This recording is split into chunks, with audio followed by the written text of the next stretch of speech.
नमस्कार। कैसे हैं आप सब? उम्मीद करते हैं आप सब बढ़िया होंगे। तो आज की क्लास में एक अलजेब्रिक से रिलेटेड बहुत ही बढ़िया क्वेश्चन, पहले मैं एक क्वेश्चन कराऊंगा, इसके बाद इस कंसेप्ट के बेस पर आपके लिए क्वेश्चन देके जाऊंगा और अगर आप सॉल्व नहीं कर पाते तो कल उस क्वेश्चन का सॉल्यूशन आएगा। ठीक है, तो आइए पहले स्टार्ट करते हैं। ये वाला क्वेश्चन, इस में हमें प्रूव करना है कि a equal to B equal to क्या है, हमारा c के इक्वल है, इस टाइप के पैटर्न में। तो हमने कहा कि हमें दिया हुआ है यहाँ पर a square plus B square plus c square minus a b minus b c minus c ए।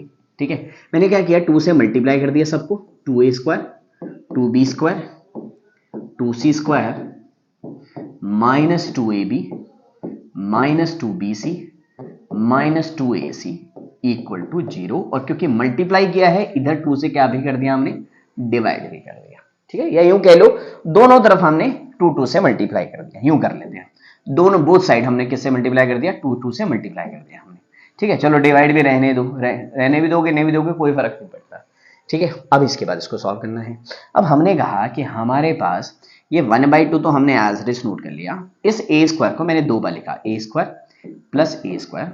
इस बी स्क्वायर को भी मैंने 2 टाइम्स लिखा, B square plus B square. और इस सी स्क्वायर को भी मैंने 2 टाइम्स लिखा, c square plus c square minus 2ab minus 2bc और माइनस 2ac। ठीक, इक्वल टू में क्या, 0। इतनी बात समझ आएगी।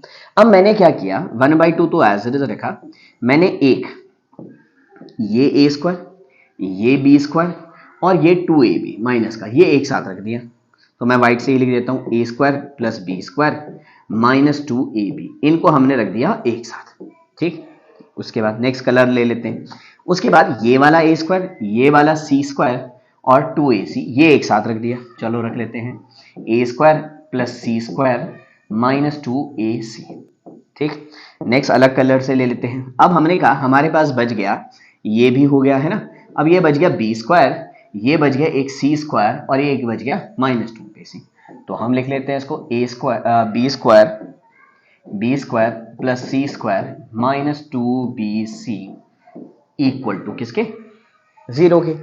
अब एक बात बताओ, ये है हाफ, ये हो गया मेरा a माइनस बी का होल स्क्वायर, ये हो गया मेरा a माइनस सी का होल स्क्वायर और ये हो गया मेरा b माइनस सी का whole square equal to 0।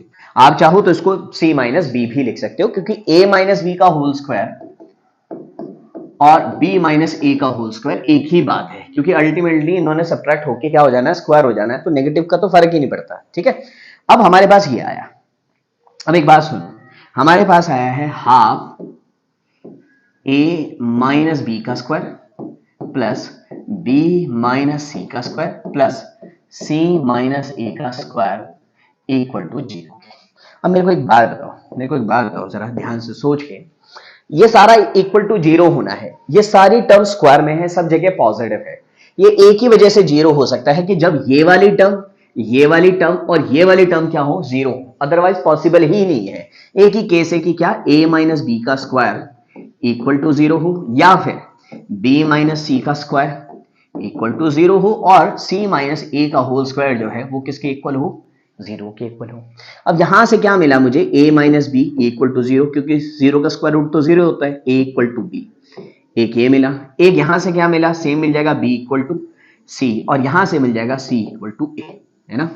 a b के इक्वल, b c के इक्वल, c a के इक्वल, तो तीनों from first second and third मैं कह सकता हूं कि a equal to B equal to c, तीनों वैल्यू आपस में क्या है, इक्वल है। तो उम्मीद कर रहे हैं इतनी बात आपको क्या आ गई है, समझ आ गई है। तो सीधा सीधा मैं कहूं, अगर सीधी सीधी भाषा में आपको समझाऊं कि भैया कि कभी भी इस पैटर्न का दिया हुआ हो तो इस पैटर्न को हम डायरेक्ट इस पैटर्न में लिख सकते हैं।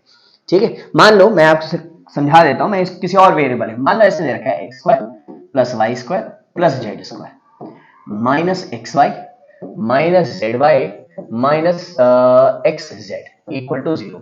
तो इस सारे को लिखा जा सकता है हाफ, ये सारा इक्वल होता है x माइनस वाई का square plus y minus Z का स्क्वायर प्लस x माइनस या z माइनस एक्स लिख लो या x माइनस जेड लिख लो, एक ही बात है, इक्वल टू 0।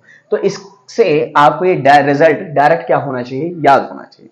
तो उम्मीद कर रहे हैं इतनी बात समझा गया। और इसे एक बात और ध्यान रखना कि यहां पर सिंपल सी बात होगी, x equal to Y equal to Z. जब तीनों वैल्यू आपस में इक्वल होंगी तभी ये इक्वेशन किसके इक्वल होगी, 0। रख के देख लो, चाहे X square X square X square, 3x square X into X X square, ये भी x है, x into X X square X square, 3x square positive 3x square negative, equal to क्या आ गया, 0।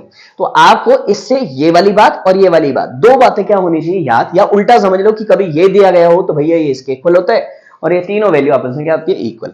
अब क्योंकि आपको सारी बातें इससे रिलेटेड समझ आ गई हैं, करवाने को एक क्वेश्चन मैं आपको करवा सकता हूं, लेकिन मैं चाहता हूं कि आप ये वाला क्वेश्चन खुद आप प्रैक्टिस करें।